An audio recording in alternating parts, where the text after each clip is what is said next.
श्री विष्णुनारायण श्री नारायण सुतमिला नारदेव बुद्धिदेव समत आहे हे देवांच्या संपदा सत्यवंत नाही हे देवांच्या वर बंधन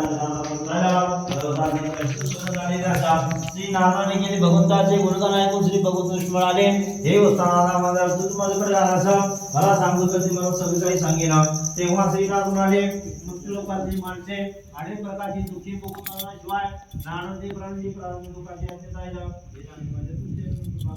श्री भगवान विष्णू म्हणाले जगाचे